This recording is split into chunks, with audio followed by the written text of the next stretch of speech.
Hello and welcome to Working with Miniatures. I'm Jim, and tonight we're going to be unboxing and reviewing the FSLB150 storage box from the Feldherr store. Let's get started.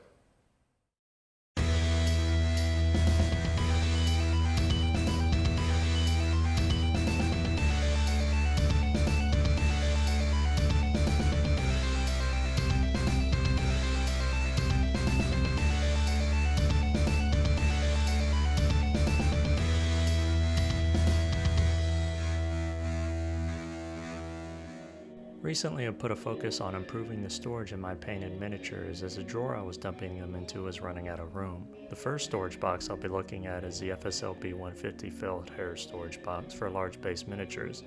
The reason I chose this box first is the company makes multiple versions to accommodate different sized miniatures and even some vehicles. Equally importantly, most of the variations of this box have the same exterior dimensions, so they would stack neatly and provide an aesthetically pleasing visual from the matching boxes.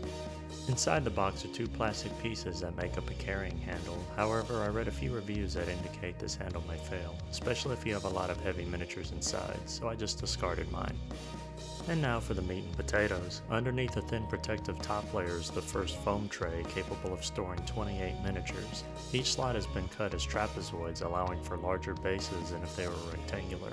The remaining two foam trays are the same design and could hold up to 30 miniatures each.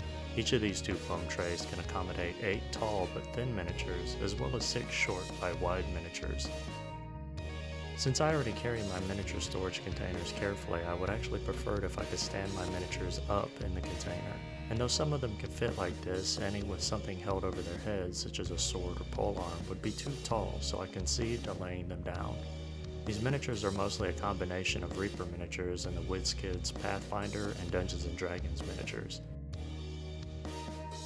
If you have larger miniatures such as these horses and cows, and if you have flocking on the base, you can expect some of the flocking to come off around the edges due to the tight fit. So much so that I have subsequently removed these from the case and replaced them in my drawer until I order a larger container for them. The idea is to protect them from damage and not to damage them with the protection.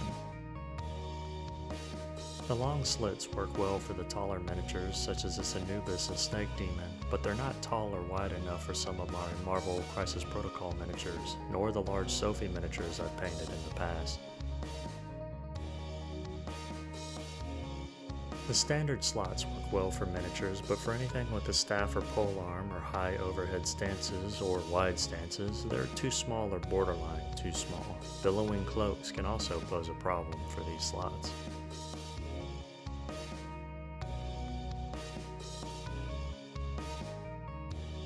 The top tray, the one with the trapezoid slots, hold most of my larger miniatures with ease. These are marketed as large enough for Warhammer's 40k Space Marines, so for most 28mm miniatures from Reaper or WizKids, these should be more than sufficient enough.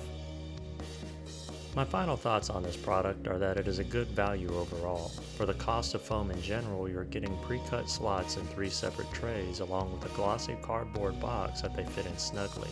Though the cardboard offers minimal protection in addition to the foam, you can always relocate the foam parts to a more sturdier container.